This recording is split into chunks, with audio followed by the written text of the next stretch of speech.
Welcome to Virtualize Everything. Today we're going to be taking a look at how to set up and install DeepSeek on your Proxmox server using a Proxmox container in a way that it'll run on your own hardware and not communicate with the internet after it's set up. The first thing we're going to need to do to start this setup is to make ourselves a container.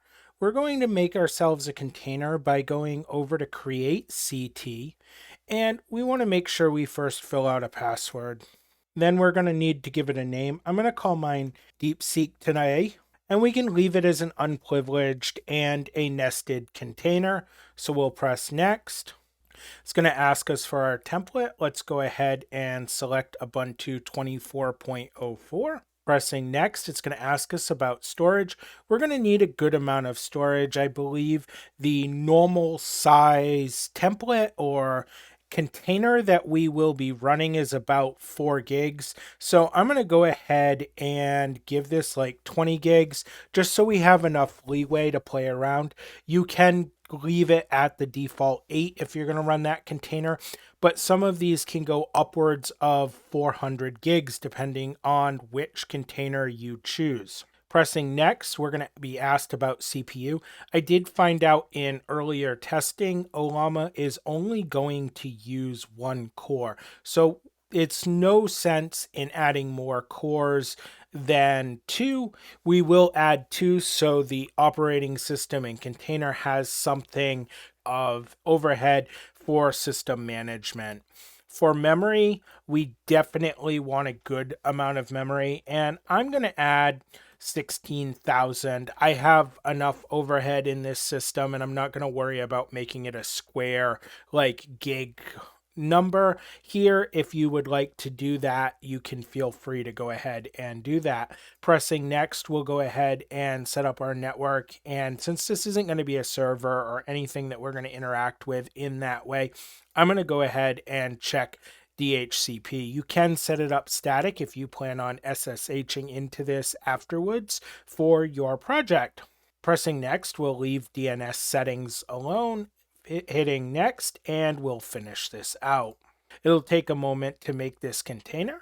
And now that we got task okay, we know our container has been created, so we can go ahead and close the screen, and we can select our container 114, and we called ours DeepSeek during the creation.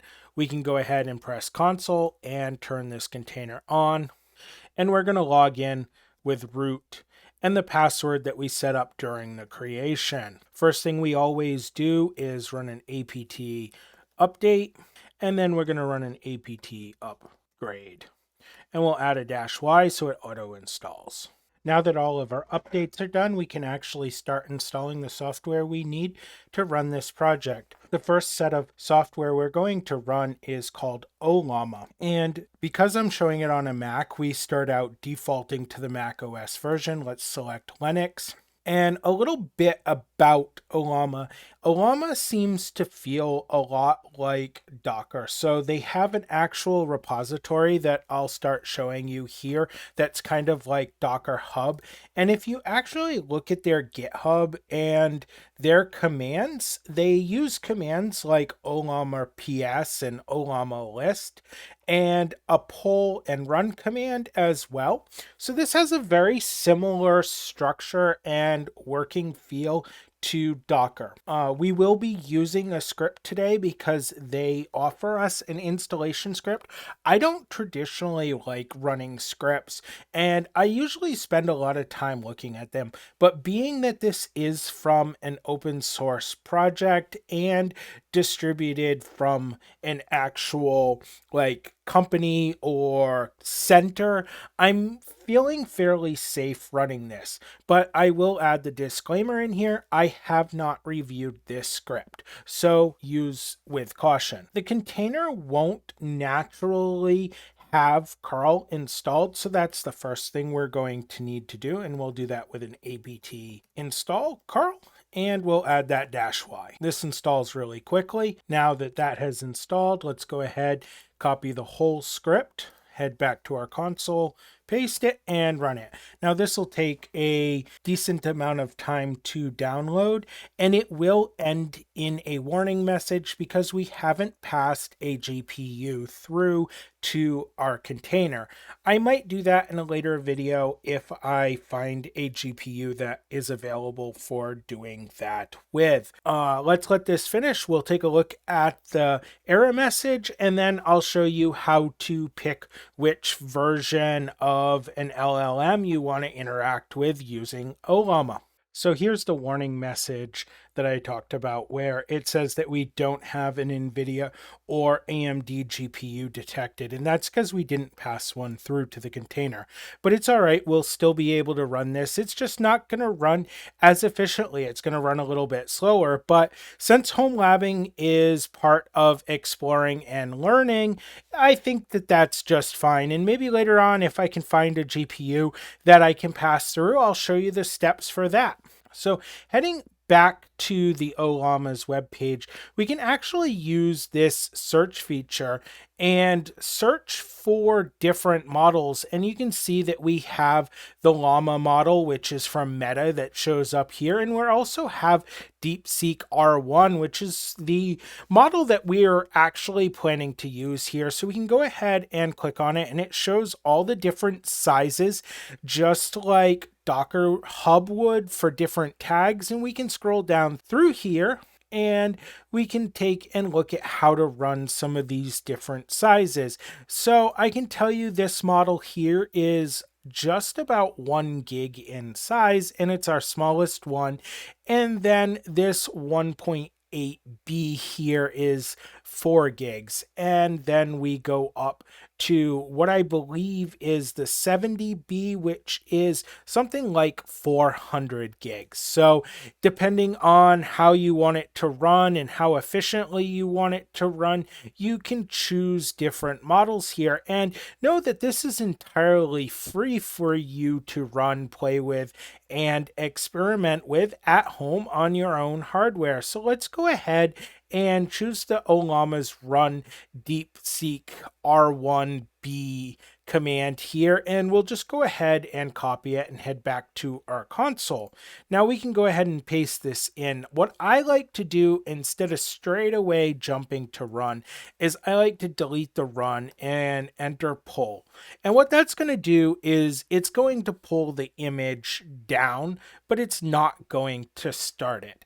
And then I can enter the separate command to run it afterwards, which just makes me feel a little bit happier inside. You can go ahead and use the run command if you choose. It'll just automatically start it after it pulls down.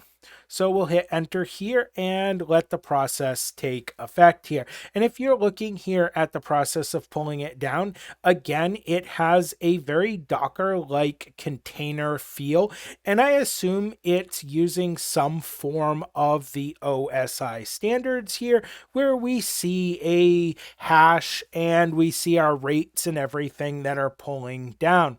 I'm going to let the rest of this pull down, and then I'll be back with you when it's time to start it up, and then we can take and try it out with a question or two. Okay, so now that DeepSeek is downloaded here, we can go ahead and issue the run command to start it up. And we're simply just going to hit the up arrow, get the last command, delete the pull, enter run, and press enter here. Now we're able to ask it a question, and we can try something like, can you tell me how to write hello world? And it's going to reiterate the question and what you want here back to you and a bunch of information about it. And then it should tell us how to actually write the script.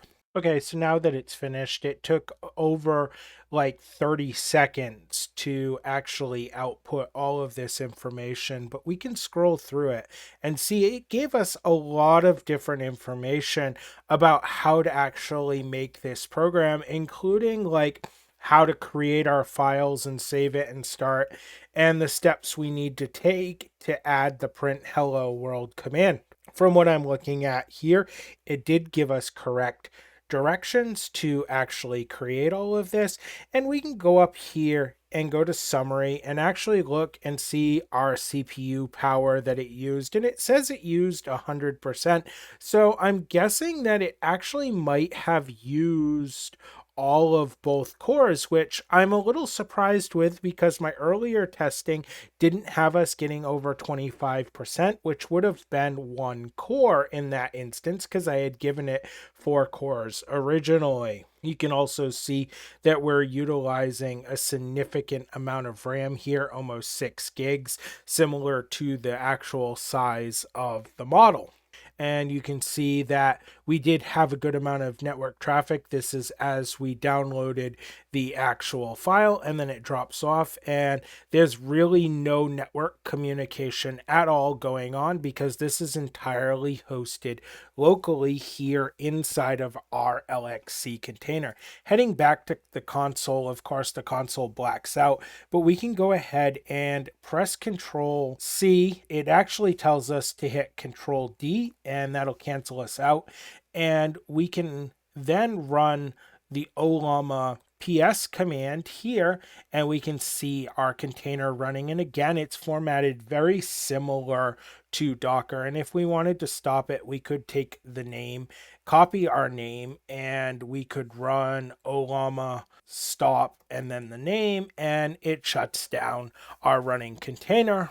And if we wanted to start it back up, we could of course run Ollama run, and it should boot up momentarily. And there we are back at a command prompt.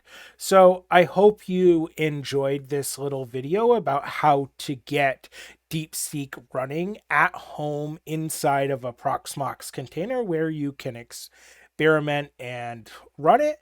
And if you'd like to see a video about passing through a video card, go ahead and drop a comment. And I'm going to need a good amount of comments in order to justify purchasing a video card for this project if I can't wrangle one up. I know I don't have anything in my pile of PC parts that will work for this case. With that, I would encourage you to like, share, and subscribe to help Virtualize Everything continue to grow and bring you more content like this. Have a good night.